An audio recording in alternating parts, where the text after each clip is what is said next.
Selamat sore teman-teman. Saya dari kelompok 6 akan presentasikan tentang New Immigrant Entrepreneur dan Returning Entrepreneur. Sebelumnya perkenalkan, nama saya Nina. Di sini ada Nigel, ada Salsa, ada Andel, ada Freddy, dan ada Ian. Next. Sorry, di kelas ini yang belum presentasi anak baru siapa? Ada kan kemarin tuh yang perlu masuk lagi. Terus dalam grup ya. Yang please. Oke. Introduction. Jadi pengusaha etis adalah individu atau kelompok yang mendirikan bisnis yang terkait mengenai budaya dan asal-usul dari negara asal mereka. Kewirausahaan etis mencakup usaha keluarga sederhana yang didirikan oleh pengusaha imigran di negara tuan rumah yang ukuran dan cakupannya bervariasi. Sekitar 25% perusahaan perangkat lunak dan teknik Amerika Serikat dibentuk antara tahun 2006 dan 2012 memiliki pendiri imigran. Perusahaan-perusahaan ini menjual 63 miliar dolar dan mempekerjakan 560.000 orang. Saat itu 21% entrepreneur IT di Eropa mendirikan perusahaan mereka di luar negeri. Selanjutnya ada imigran entrepreneur. Jadi imigran entrepreneur itu artinya individu yang posisinya sebagai pendatang baru di sebuah negara untuk memulai bisnis sebagai alat untuk bertahan hidup secara ekonomi. Jadi imigran entrepreneur ini seringkali didukung oleh venture capital untuk meraih kesuksesan yang besar. Dan venture capital ini mau berinvestasi ke bisnis yang dibangun oleh imigran karena keragaman pengalaman dan kerja keras mereka. Contohnya di Amerika Serikat 31% pendiri yang didukung oleh venture capital adalah imigran, dibandingkan dengan 25% dari seluruh wirausahawan pada tahun 2005. Dan lebih dari setengah startup bernilai miliaran dolar di Amerika Serikat didirikan oleh imigran. Kemudian kemajuan teknologi dalam komunikasi telah menurunkan hambatan bagi imigran. Imigran yang terakhir sering datang ke Amerika Serikat untuk belajar, bekerja, dan mendirikan perusahaan sendiri. You know why venture capital di Amerika yang jelas-jelas venture capital Amerika itu biasanya didirikan oleh anak-anak yang lulusan Harvard. Mereka bersama. Dan mereka memilah-milah karena anak-anak yang lulusan Harvard itu kebanyakan adalah orang daerah, orang dari luar negeri. Termasuk Gojek. Itu juga dari ya, Uber dari Grab sama dengan so mereka tertarik dengan yang namanya usaha-usaha yang namanya apps.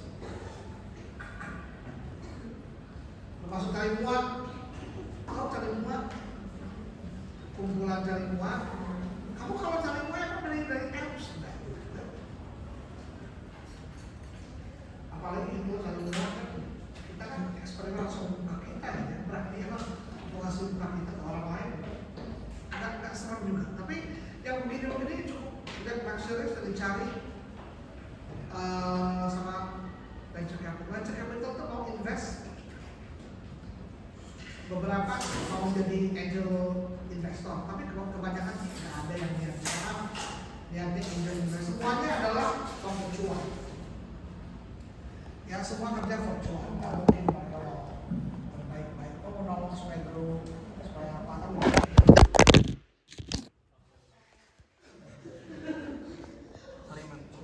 Ya, oke. Amerika, yuk silakan.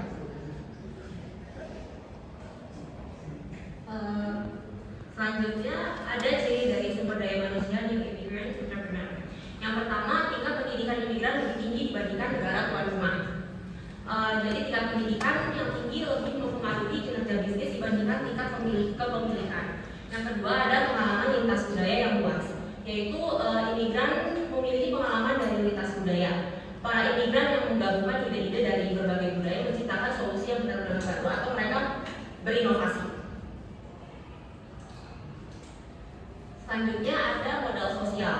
Jadi modal sosial itu pengusaha imigran baru yang membangun beragam jaringan sosial informal untuk meningkatkan upaya bisnis mereka.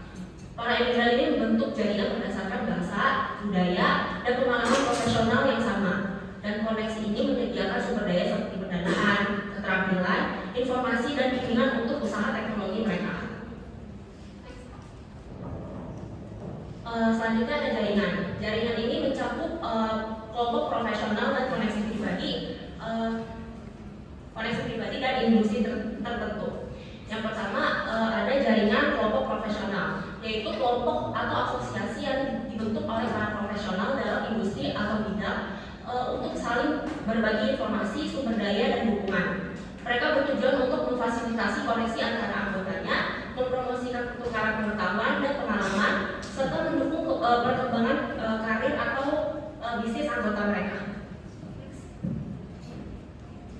Kemudian ada jaringan pribadi dan jaringan industri. Jaringan pribadi adalah hubungan yang dibangun oleh individu melalui persahabatan, hubungan teman, atau koneksi dari kehidupan pribadi mereka. Selanjutnya ada jaringan industri, yaitu koneksi yang didasarkan pada pengalaman kerja atau latar belakang etnis yang sama dalam industri atau bidang tertentu. Jaringan ini membantu pengusaha imigran memperluas jangkauan mereka, mendapatkan dukungan, dan mencari peluang bisnis yang baru. Oke, selanjutnya kita masuk ke transnational entrepreneur. Jadi transnational entrepreneur ini semacam kelompok pengusaha imigran yang unik yang sering melakukan perjalanan antara negara tuan rumah dan negara asal. Nah, jadi mereka secara cukup rutin untuk melakukan perjalanan antara kedua negara tersebut untuk mengelola bisnis di kedua lokasi tersebut. Dan transnational entrepreneur dikenal karena keterlibatan konsisten mereka dalam bisnis lintas batas seringkali berbasis di negara tuan rumah mereka.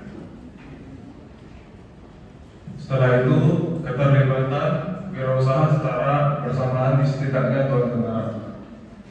Jadi transnational entrepreneurs terlibat dalam bisnis di setidaknya 2 negara, memungkinkan mereka membandingkan kelayakan produksi dan menerapkan aktivitas bisnis secara strategis. Mereka bisa menggalang dana, melakukan outsourcing, dan memanfaatkan keuntungan dari negara asalnya. Selanjutnya ada ketertarikan ada dalam lingkungan institusi, tuan rumah, dan rumah. Jadi ini mengelola bisnis di negara tuan rumah dan negara asal dengan 2 hukum dan kebudayaan atau jaringan sosial yang ada di kedua negara tersebut. Terus mereka menyesuaikan diri terhadap perkembangan dari hukum-hukum yang ada, memanfaatkan koneksi pribadi dan mengembangkan strategi dan inovatif yang ada. Setelah itu jaringan sosial dan profesional akan membantu mereka dalam memperoleh dana atau modal dan informasi yang ada di setiap lokasi yang mereka pilih. Nah, selanjutnya yaitu transnational entrepreneur sebagai migran berketerampilan tinggi. Transnational entrepreneur seringkali merupakan kelompok elit dengan pendidikan tinggi dan posisi ekonomi yang kuat di negara tuan rumah mereka. Mereka cenderung memiliki gelar PhD dan pendidikan tinggi lainnya lebih sering daripada wirausaha lokal. Meskipun biasanya dikaitkan dengan migran berbakat, transnational entrepreneur juga terdiri dari migran berketerampilan rendah yang terlibat dalam bisnis transnasional. Yang terakhir ada motivasi dan sumber daya transnational entrepreneur. Nah, motivasi dan sumber daya pengusaha transnasional atau transnational entrepreneur tercermin dalam pengetahuan mereka tentang negara asal dan negara tuan rumah, pengalaman masa lalu, jaringan sosial, dan lingkungan kelembagaan. Mereka menggunakan pengetahuan mendalam tentang kedua negara untuk pendidikan operasi, serta pengalaman sebelumnya yang jaringan lintas batas untuk mendukung bisnis mereka. Selain itu, jaringan kelembagaan di negara asal juga memainkan peran penting dalam menentukan keputusan transnational entrepreneur. Investasi dari venture kapitalis di negara asal juga menjadi faktor penting dalam ekspansi bisnis mereka. Oke, selanjutnya adalah performance and impact of new immigrant entrepreneurs. Yang pertama adalah direct contribution atau kontribusi secara langsung. Di sini bisnis imigran yang sudah ada di negara yang dituju itu lebih baik dalam pertumbuhan lapangan kerja selama 3 tahun hingga 6 tahun, terutama pada sektor yang berupa tinggi atau teknologi yang tinggi. Nah, setelah itu contohnya ada di Google, WeWork, House, Avan, and Airbnb yang didirikan atau dipimpin oleh imigran menunjukkan pertumbuhan substansial dalam penilaian dan lapangan kerja. Selanjutnya ada di indirect contribution atau kontribusi secara tidak langsung. Nah, bisnis yang sudah dikembangkan ini juga meningkatkan hubungan perdagangan antara negara asal dan negara yang sudah ada bisnisnya. Meningkatkan ekspor dari wilayah sebesar 0,5 untuk setiap peningkatan 1%. Setelah itu jaringan mereka juga akan membantu koneksi global yang akhirnya bisa masuk ke pasar global sebelum perusahaan multinasional. Lanjut ke returning entrepreneurs. Returning entrepreneurs adalah orang-orang yang dulunya tinggal atau bekerja di luar negeri, tapi kemudian pulang ke negara asal mereka untuk memulai atau mengembangkan bisnis. Mereka membawa kembali pengalaman dan pengetahuan dari luar negeri untuk mengembangkan bisnis di tanahnya. Setelah itu, ini adalah informasinya. Pembicaraan terbaru menyoroti beragamnya lingkungan pengusaha imigran dengan 3 tipe utama: pengusaha etnis, internasional, dan yang pulang. Yang kedua, data imigrasi pulang masih kurang, tapi ada lonjakan kembali ke Tiongkok, termasuk lebih dari 2,65 juta siswa pada 2016. Didorong oleh motivasi intrinsik dan insentif dari pemerintah. Yang ketiga, migran yang pulang sering berjiwa wirausaha, membawa bakat dan pengalaman unik yang memperdaya bisnis di negara asal mereka, meningkatkan inovasi dan persaingan. Yang keempat, studi telah memperhatikan motivasi pembentukan usaha dan dampak migran yang kembali, serta keberhasilan inisiatif mereka di negara asal.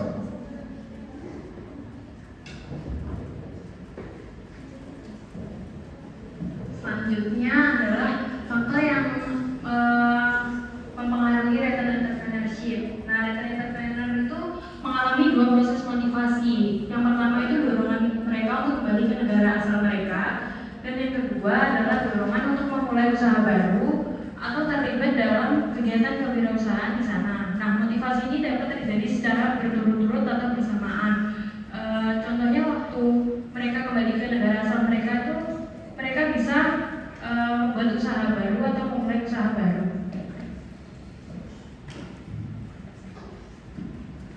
Berikut faktor yang mempengaruhi return entrepreneurship. Yang pertama, intrinsic motivation of return entrepreneurship atau motivasi intrinsik. Return entrepreneurship biasanya kembali ke negaranya atau memulai bisnis karena alasan intrinsik. Alasan intrinsik itu bisa dalam diri mereka sendiri atau alasan tertentu. Yang kedua adalah host country external environment atau lingkungan eksternal negara tuan rumah. Nah, keputusan pulang kampung bagi sebagian imigran dipengaruhi oleh kondisi perekonomian, peraturan visa, dan prospek kerja di negara tuan rumah. Faktor-faktor seperti pembatasan visa atau pasar yang menantang dapat mendorong seseorang untuk kembali ke negaranya.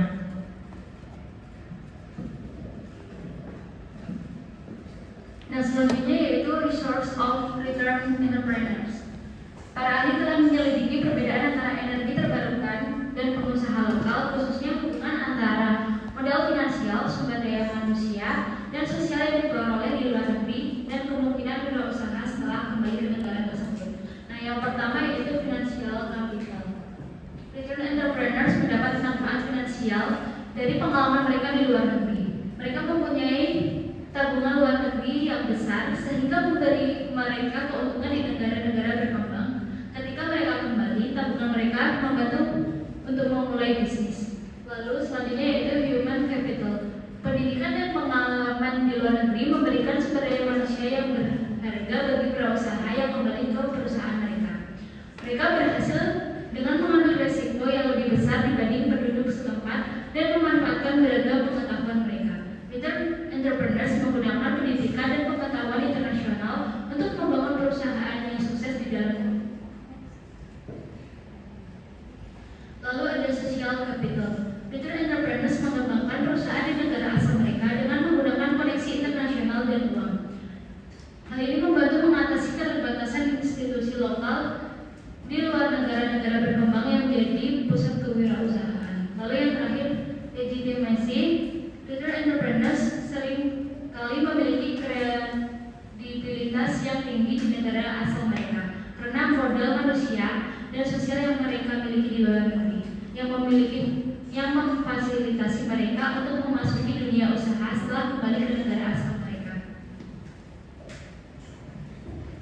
Selanjutnya kita masuk ke performance dan impact of REs. Nah, jadi dalam hal venture performance, returnees ini memiliki kecenderungan lebih tinggi untuk berwirausaha dibandingkan migran. Dan dengan international networks mereka, returnees secara alami mengadopsi mindset global, seringkali memilih early internationalization untuk usahanya. Lalu berbagai bentuk return learning juga berdampak positif terhadap kinerja perusahaan. Selanjutnya dalam hal impact. Nah, jadi returnees ini berkontribusi secara signifikan terhadap banyak hal seperti pembangunan, industri, dan perekonomian. Mereka mendorong inovasi dalam industri high-tech, juga mendorong transfer pengetahuan. Lalu returnees tidak hanya menginspirasi global strategis di negara-negara berkembang, tapi juga mempengaruhi lingkungan lokal. Jadi pengalaman migrasi mereka berdampak pada keterlibatan dan sikap politik yang seringkali merupakan nilai demokrasi, partisipasi pemilu, dan toleransi terhadap keberagaman. Selanjutnya kita masuk ke kayu, yaitu kayu jati. Nah, kayu jati merupakan salah satu jenis kayu keras paling populer dan berharga di dunia. Kayu ini terkenal dengan keindahannya yang alami, kekuatannya yang luar biasa, dan ketahanannya terhadap hama dan jamur. Kayu jati memiliki tekstur yang halus dan serat yang rapat, menghasilkan permukaan yang indah dan elegan. Warnanya yang khas mulai dari coklat muda hingga coklat tua keemasan, semakin menambah nilai estetikanya. Nah, fun fact dari kayu jati sendiri yang pertama yaitu di India pohon jati dianggap suci dan dihormati dalam tradisi Hindu. Lalu yang kedua, di Jawa kayu jati merupakan simbol kemakmuran dan status sosial. Lalu yang ketiga, kayu jati telah digunakan selama berabad-abad untuk berbagai keperluan, termasuk pembangunan istana, kapal laut, dan furniture. Lalu persebaran kayu jati ini berasal dari Asia Tenggara dengan habitat aslinya di Indonesia, Myanmar, Thailand, dan Laos. Di Indonesia, pohon jati banyak ditemukan di Pulau Jawa, Madura, dan Nusa Tenggara Timur. Pohon jati tumbuh dengan baik di daerah tropis dengan curah hujan sedang hingga tinggi dan tanah yang subur. Oke, selanjutnya jenis-jenis kayu jati. Di sini ada dua, kayu jati emas dan kayu jati botani. Jadi kayu jati emas memiliki kelebihan untuk usia pohon lebih tahan lama, tumbuh lebih cepat, batangnya lurus dan mudah dibentuk, ranting yang lurus dan kokoh, harganya lebih murah dibandingkan jenis lainnya, dan mudah ditemukan. Kekurangannya hanya di bagian lembab dan kadar air yang cukup tinggi. Untuk kayu jati botani, harganya kelebihannya itu serat kayu padat, awet, lebih kuat, warna terlihat hidup dengan warna coklat, diameter kayu cukup besar, mudah ditebang dan mengandung minyak alami. Kekurangannya budidaya dan pengolahan harus dengan baik agar kayu jati sendiri memiliki kualitas yang baik, termasuk harga yang lebih mahal daripada kayu jati yang lain. Selanjutnya dalam hal penggunaan, kayu jati ini sendiri bisa digunakan untuk banyak hal, seperti untuk material pembangunan, pintu, jendela, furnitur rumah tangga, dan juga bahkan materi pembuatan kapal. Nah, lalu dalam hal negara pengimpor kayu jati sendiri, tentunya banyak negara yang mengimpor kayu jati. Contohnya seperti Amerika, China, Jerman, dan lainnya. Dan terdapat juga yang namanya uji SPLK. Nah, jadi saat ini pemerintah itu mengontrol dan mendokumentasikan kepatuhan pelaku industri kayu melalui SPLK ini atau Sistem Verifikasi Legalitas Kayu, dan SPLK ini diakui di Uni Eropa. Selanjutnya kita masuk ke negara, yaitu negara Tanzania. Nah, jadi Tanzania ini adalah negara yang terletak di kawasan Afrika Timur dan terbentuk melalui penyatuan negara Tanganyika dan Zanzibar pada tahun 1964. Lalu Tanzania juga menetapkan Dodoma sebagai ibu kota negaranya. Sedangkan pusat bisnis dan pelabuhan terbesar Tanzania terletak di kota Dar es Salaam. Dan populasi di Tanzania itu yaitu sebesar 61,7 juta jiwa. untuk sensus 2022. Lalu negara ini terkenal dengan kekayaan alamnya yang luar biasa, termasuk Gunung Kilimanjaro, taman nasional yang spektakuler, dan pantai yang indah. Tanzania juga memiliki sejarah dan budaya yang kaya serta keramahan penduduknya yang terkenal. Selanjutnya adalah fun fact Tanzania. Nah, yang pertama, Tanzania memiliki danau terbesar kedua di dunia, yaitu Danau Tanganyika. Danau Tanganyika berada di 4 negara sekaligus, yaitu Tanzania, Burundi, Zambia, dan Republik Demokratik Kongo. Jika dilihat dari volumenya, danau seluas 32.893 km kilometer persegi ini menjadi danau terbesar kedua di dunia. Selain itu, Danau Tanganyika ini juga dinobatkan menjadi danau terdalam kedua di dunia setelah Danau Baikal di Siberia. Yang kedua, ada migrasi mamalia terbesar di dunia terjadi di Tanzania. Tanzania dikenal dengan keberagaman hewan yang dimilikinya. Di Taman Nasional Serengeti terdapat jutaan rusa kutub dan ratusan ribu zebra yang berimigrasi. Selain itu, ada juga hewan-hewan lainnya yang menetap di sana seperti gajah, citah, badak, dan masih banyak lagi. Yang ketiga, Tanzania memiliki gunung tertinggi di benua Afrika. Diberi nama Gunung Kilimanjaro dengan tinggi 5.895 meter. Ditambah dengan istilah Swahili, kita mendapatkan Kilimanjaro atau Gunung Putih yang secara sempurna menggambarkan puncak gunung yang tertutup salju di wilayah vulkanik tersebut. Nah, yang keempat itu perekonomian Tanzania itu bergantung pada pertanian, pertambangan, dan industrinya kaya dan beragam. Nah, ini adalah barang-barang yang biasa diekspor dari Tanzania. Yang pertama ada kopi, teh, mate, dan rempah-rempah. Yang kedua ada kakao, yang ketiga ada tembakau dan pengganti tembakau yang diproduksi. Yang keempat ada biji, tara ada bambu, dan yang terakhir ada kapas.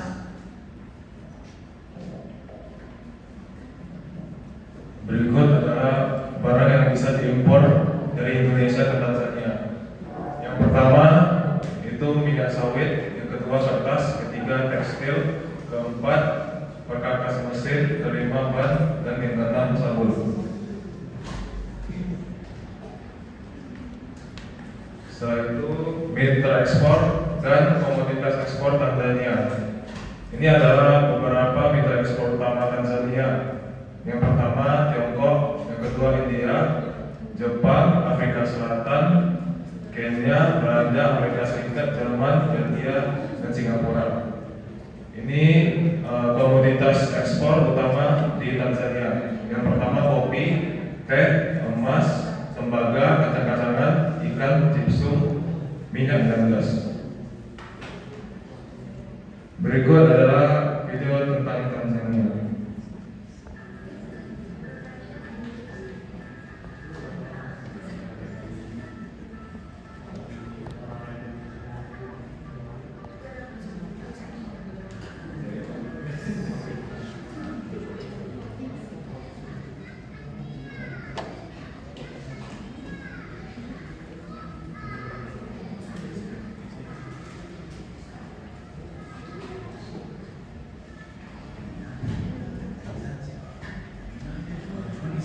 April 1964, forming the United Republic of Tanzania. Tanganyika became independent from the British on December 1961, and Zanzibar became free through a revolution on 12 January 1964. The United Republic of Tanzania is an East African country bordering the Indian Ocean. Its neighbors are Kenya and Uganda to the north, Rwanda, Burundi, and Democratic Republic of the Congo to the west, Zambia, Malawi, and Mozambique to the south. The current population of the United Republic of Tanzania is 64,745,038. The city of Dodoma is considered the official capital of Tanzania, but Dar es Salaam remains the political and business center of the country.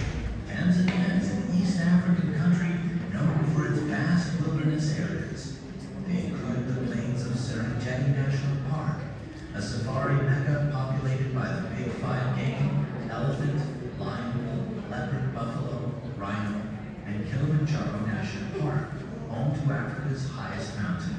Offshore lie the tropical islands of Zanzibar, with Arabic influences and mafia, with a marine park home to whale sharks and coral reefs. The politics of Tanzania takes place in a framework of a unitary presidential democratic republic, whereby the president of Tanzania is both head of state and head of government, and of a multi-party system. Executive power is exercised by the government. Samia Suluhu Hassan is a Tanzanian politician who has been serving since March 2020. One is the sixth and first female president of Tanzania, and the third female head of government of an East African country. Tanzania's principal exports are gold, coffee, cashew nuts, and cacao. The Tanzanian shilling is the official currency of Tanzania, but US dollars are also widely accepted in tourist areas.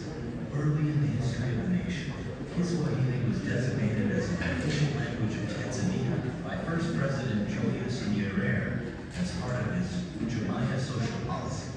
Currently, English and Kiswahili are the official languages of the country. Tanzania is estimated to have a total of 125 to 130 ethnic groups, falling mainly into the four categories of Bantu, Kushite, Nilo-Hamite, and Stan. Tanzania has been home to several ancient empires and kingdoms. The Kilwa Sultanate, located on the Swahili coast, was a powerful trading empire from the 10th to the 16th century. Great Zimbabwe, although not within Tanzania's borders, influenced parts of the country and was known for its impressive stone structures. The Mwanamutapa Empire, also called Mwanamutapa, spanned Tanzania, Zimbabwe, and Mozambique, and was a significant center for gold trade from the 14th to the 17th century. The Marabi Empire, located in Tanzania, Malawi, and Mozambique, was an agricultural society that existed from the 15th to the 19th century. These empires have left a lasting impact on the region's history and culture. Tanzania is home to some of the world's most treasured national parks and game reserves, including the Selous Game Reserve, which is the world's largest game reserve and home to more than 120,000 elephants, 160,000 buffaloes, and 2,000 rhinos. Selous is also home to large concentrations of hippos, crocodiles, and wild dogs. Tanzania offers a diverse lifestyle with various attractions and experiences. The country's coastline boasts beautiful beaches, including those in Zanzibar, Pemba Island, and Mafia Island. Cities like Dar es Salaam and Arusha provide lively nightlife scenes with a range of entertainment options. Tanzanian cuisine combines Arab, Indian, and African influences, featuring dishes like ugali and nyama choma. The country has a vibrant music scene, with bongo flava being a popular genre. Tanzania has produced sporting icons in long-distance running, and its national teams in football and cricket have dedicated followings. The landscape is characterized by stunning features such as the Serengeti and Ngorongoro crater, Mount Kilimanjaro, and Lake Manyara. Wildlife enthusiasts can enjoy safaris with abundant animal sightings. Major tourist attractions include Stone Town, Olduvai Gorge, Maasai culture, and festivals like the Zanzibar International Film Festival. Overall, Tanzania offers a rich lifestyle with a blend of natural beauty, cultural heritage, and entertainment options.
Okay, udah?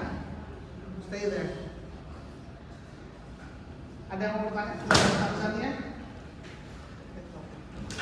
Ada yang mau bertanya tentang Tanzania? Tanzania itu kaya. Kalian semenanjung, kelapanya banyak pasti. Tapi tadi jewelry ada kan? Sebutin kan? Jewelry. Terus orangnya itu exotic, seksi. Ya. Dan nggak terlalu kis punya negaranya. Ya. Coba saya tanya, kita bisa cari returnee entrepreneur yang balik lagi ke Tanzania siapa? Dari Tanzania, can you check?